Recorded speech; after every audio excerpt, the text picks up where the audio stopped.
Kejaksaan Agung Kejagung menetapkan Social Security Legal Wilmar Group Muhammad Syafei sebagai tersangka dalam kasus dugaan suap penanganan perkara ekspor crude palm oil CPO yang bergulir di pengadilan tindak pidana korupsi Tipikor pada Pengadilan Negeri PN Jakarta Pusat.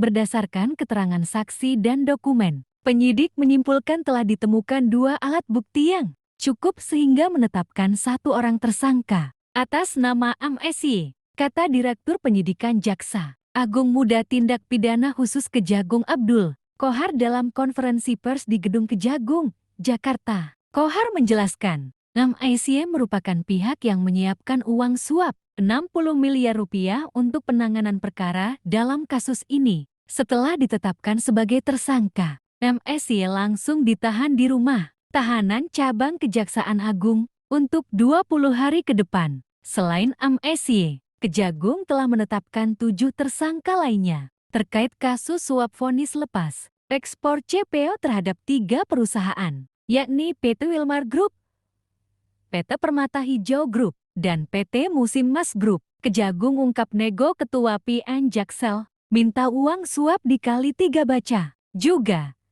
Kejagung periksa panitera perantara suap hakim kasus ekspor CPO selain MSY. Kejagung telah menetapkan 7 tersangka lainnya terkait kasus suap vonis lepas ekspor CPO terhadap 3 perusahaan, yakni PT Wilmar Group, PT Permata Hijau Group, dan PT Musim Mas Group.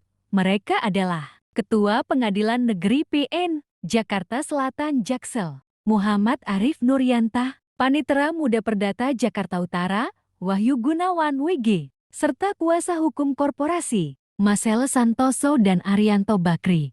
Kemudian, 3 majelis hakim yang memeriksa dan mengadili perkara ekspor CPO, yakni Juyamto selaku Ketua Majelis, serta Agam Syarif Baharudin dan Elai Muhtarom selaku anggota. Kejaksaan menduga Muhammad Arif Nuryantah yang saat itu menjabat sebagai Wakil Ketua PN Jakarta Pusat menerima suap 60 miliar rupiah. Sementara itu, 3 hakim, Juyamto, Agam Syarif Baharudin, dan Elai Muhtarom, sebagai majelis hakim diduga menerima uang suap 22,5 miliar rupiah. Suap tersebut diberikan agar majelis hakim yang menangani kasus ekspor CPO divonis lepas atau onslagvan alrak vervolging. Vonis lepas merupakan putusan hakim yang menyatakan bahwa terdakwa terbukti melakukan perbuatan yang didakwakan, tetapi perbuatan tersebut tidak termasuk dalam kategori tindak pidana.